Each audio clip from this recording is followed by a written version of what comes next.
The questionটা হচ্ছে, in order to learn a language well, we should also learn about the country as well as the cultures and lifestyles of the people who speak this language. To what extent do you agree or disagree with this opinion? তো এখানে আমাদের বলতেছে একটা language যদি আমরা শিখতে চাই তাহলে আমাদের ওই কান্ট্রিটার ল্যাঙ্গুয়েজের পাশাপাশি ওদের কালচারাল লাইফস্টাইলের সম্পর্কে আমাদের জানা উচিত। এখন আমি এটার সাথে অ্যাগ্রি করি নাকি ডিসঅ্যাগ্রি করি, এটা হচ্ছে আমার কোয়েশ্চেন। আচ্ছা, তো এখন আমাদের ফার্স্ট যে paraphrasing line, learning A language is not merely about memorising vocabulary or mastering grammatical structures. It is also about understanding the cultural, historical, and social contexts in which the language is used. আচ্ছা, যখনই আমরা একটা language শিখতে যাই, learning এ language, এটা শুধু যে merely memorising vocabulary আর mastering grammatical structure, বিষয়টা কিন্তু সেটা না। It is also about understanding there culture, যেহেতু ওই কালচারটা, হিস্টোরিটা বা সোশ্যাল কনটেক্সটটাও হচ্ছে ইম্পর্ট্যান্ট, তাই আমাদের সেটা সম্পর্কেও জানা উচিত। এখন আমি বলবো আমার opinion. I strongly agree that to truly learn a language well, one must also explore the country, culture, and lifestyle of its native speakers. আমি অ্যাকচুয়ালি এটার সাথে একমত, কারণ হচ্ছে ল্যাঙ্গুয়েজ শেখা মানে ওদের সম্পর্কে, ওই দেশটার সম্পর্কে আমাদের জানতে হবে, ওদের কান্ট্রি, কালচার আর লাইফস্টাইল। তাহলে মানে এটা আলটিমেটলি আরও বেশি ইজি হয়ে যায় আর কি ল্যাঙ্গুয়েজটা শেখার ক্ষেত্রে। আচ্ছা, to begin with, language and culture are deeply intertwined. Many words, expressions, idioms, and even sentence structures are reflections of a society's customs and values. Language আর কালচারটা আসলে ইন্টারটুয়াইন, এটা আসলে একটার সাথে ওতপ্রোতভাবে জড়িত।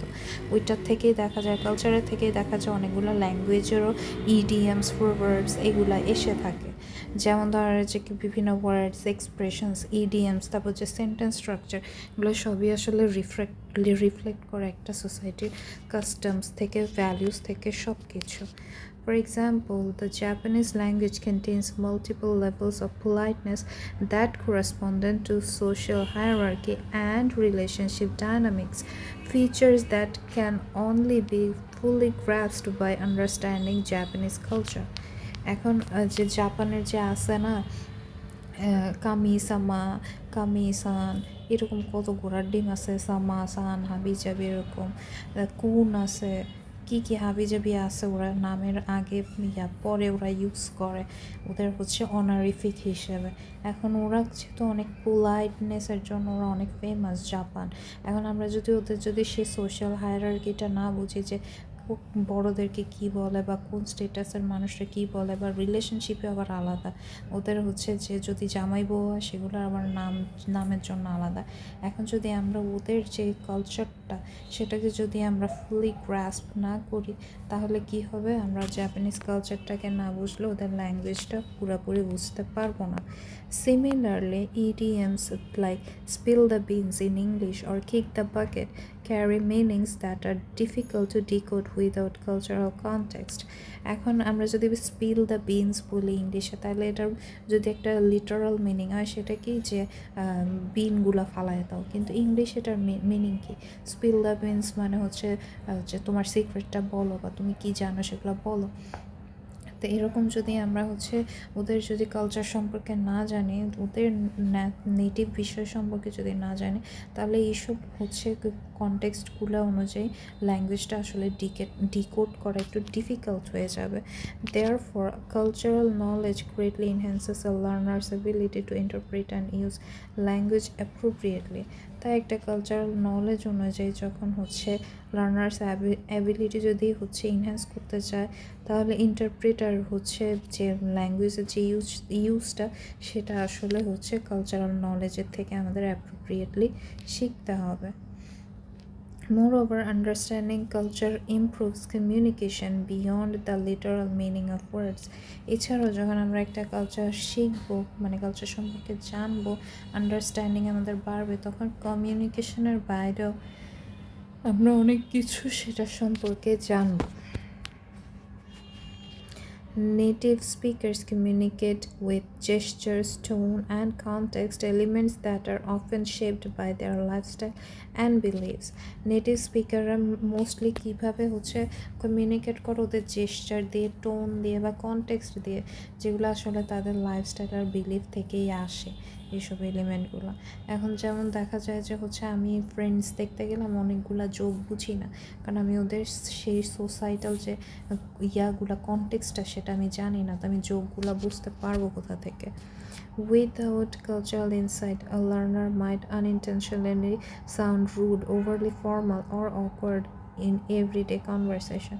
এখন যদি একটা কালচারাল ইনসাইট না থাকে, তখন আমরা হচ্ছে কী করতে পারি, আনইনটেনশনালি রুড সাউন্ড করতে পারি। ওই যে যেমন কোরিয়ান ল্যাঙ্গুয়েজে দেখলাম যে অনেকে যদি হচ্ছে কোরিয়ান শিখতে যায়, যদি সাতরি কারো থেকে শিখে, তখন সেটা খুবই অকওয়ার্ড শোনা যায়, খুবই রুড শোনা যায়, কারণ হচ্ছে আঞ্চলিক ভাষাগুলো এমন।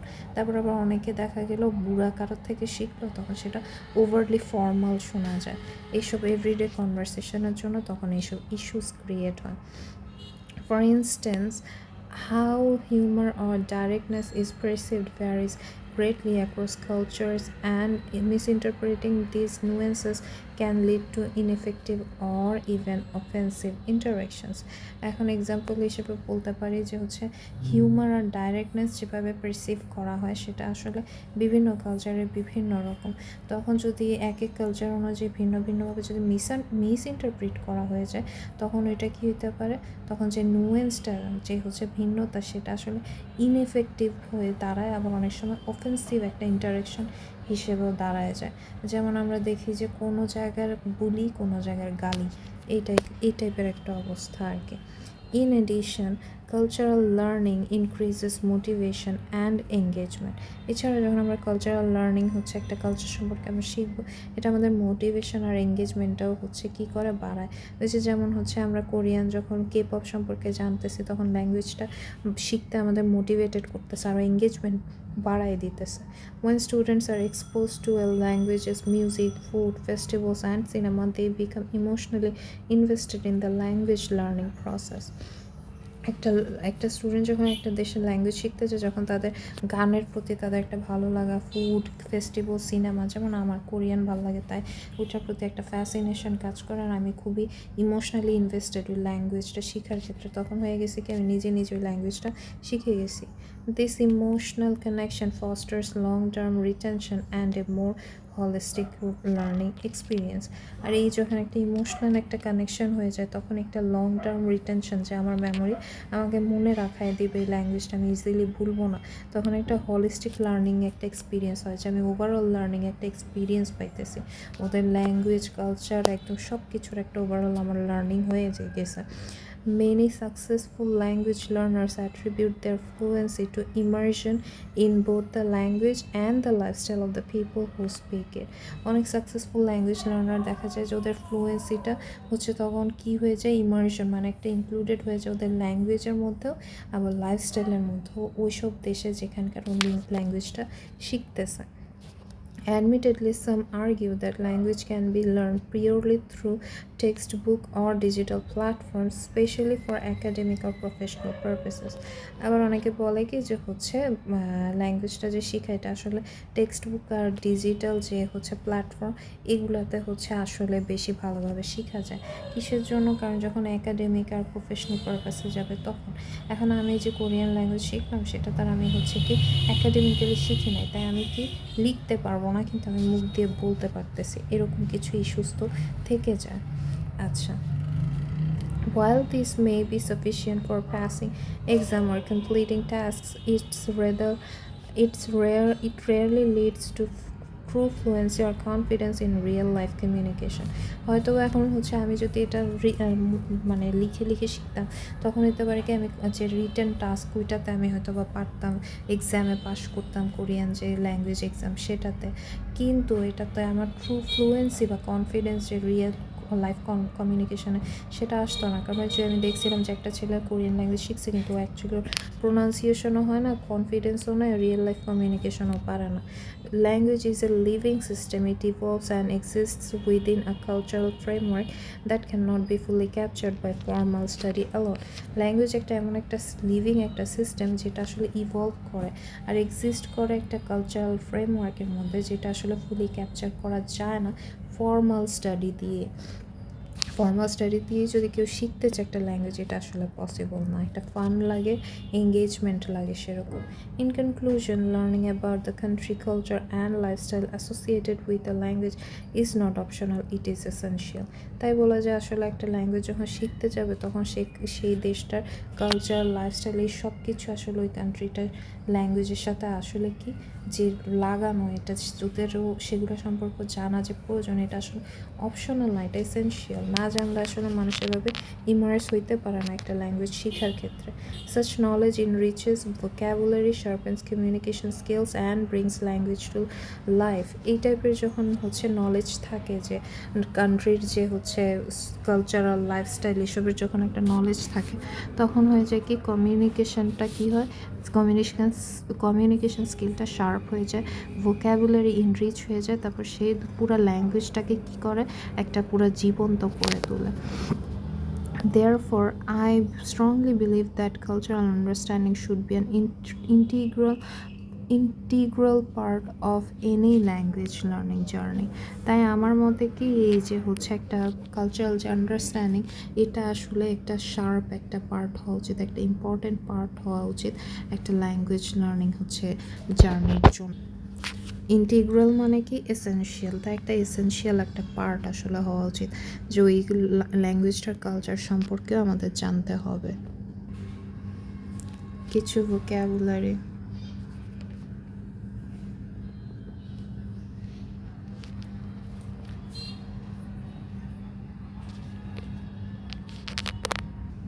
তাহলে দিন শেষে কি দাঁড়াইলো, কেন আসলে কালচারও শিখতে হবে ল্যাঙ্গুয়েজের পাশাপাশি? কারণ ল্যাঙ্গুয়েজ কালচারটাকেই রিফ্লেক্ট করে, যেমন তাদের ইডিয়াম, ফ্রেজ, জেস্টার সব কিছু কি কালচারালি রুটেড হয়।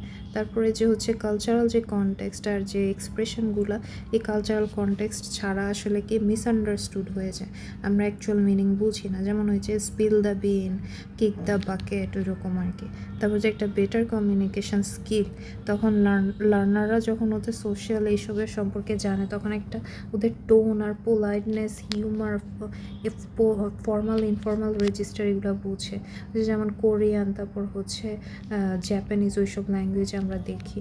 তারপরে যে একটা এই যে কালচারাল যে একটা মিসকমিউনিকেশন, সেটা একটা কি করে ওরা মানে অ্যাভয়েড করতে পারে। তারপর গ্রেটার মোটিভেশন আর এঙ্গেজমেন্ট পায় যখন ওদের ফুড কাস্টম, তারপর ফেস্টিভ্যাল, গান বাজনা এগুলোর সাথে ইনক্লুডেড হয়, জানতে পারে, তখন ওদের আরও মোটিভেশন আর এঙ্গেজমেন্ট বাড়ে। তখন ওরা আরও ওই হিস্ট্রিটাকে কি করে, ওদের ল্যাঙ্গুয়েজটাকে আরও এনজয়েবল আর মিনিংফুল বানায়। আর ইমপ্রুভ করে ওদের লিসেনিং আর স্পিকিং দুইটাই। যেমন আমার যখন ওরা সোশ্যাল নর্ম ইমপ্রুভ করতে পারে, জানতে পারে, তখন রিয়েল লাইফের যে ইন্টারাকশন নেটিভ স্পিকারদের সাথে সেটা বেড়ে যায়। ওদের তখন অ্যাকসেন্টে, সাতরিতে কোনো সমস্যা থাকে না। অথেন্টিক যে ইউসেজ, জাস্ট সিচুয়েশনাল যে আন্ডারস্ট্যান্ডিং, সেটা ওদের বাড়ে। লার্নাররা তখন কি করতে পারে, ওদের ল্যাঙ্গুয়েজটা আরও ন্যাচারালি ইউজ করতে পারে ওদের ডেইলি লাইফের মধ্যে। আর যে একটা কাউন্টার আর্গুমেন্ট আছে, তারা কি বলে, তারা বলে কেন কালচার আসলে প্রয়োজন নাই ল্যাঙ্গুয়েজ শিখতে গেলে। তারা বলে যে স্ট্রাকচার আর গ্রামারে ফোকাস করলেই তো হবে, কারণ কি বুক দিয়েই তো আমরা ফ্লুয়েন্সি আনতে পারবো, এত ডিপ কালচারাল নলেজ দিয়ে কী হবে। আর টাইম কনস্ট্রেন্ট একটা দেখা যায়, যাদের কালচার হাবিজাবি সম্পর্কে জানতে গেলে টাইমের প্রয়োজন হয়, স্টুডেন্টদের তার এত টাইম নেই, কারণ ওদের অন্যান্য পরীক্ষা, হাবিজাবি কত কিছু আছে। আর language can be learned as a system, যেমন ম্যাথ আছে, সায়েন্স আছে, এগুলোও তো শেখা যায়। তো এই ল্যাঙ্গুয়েজ কি ওভাবে অ্যানালিটিক্যালি পড়লেই হবে, এত অন্যভাবে পড়ার দরকার নেই। আর আমার পয়েন্ট অফ ভিউ কি, মাই স্টান্স কি, I strongly agree that learning about the culture, country, and people behind a language is essential for mastering it effectively and meaningfully. It's my point of view.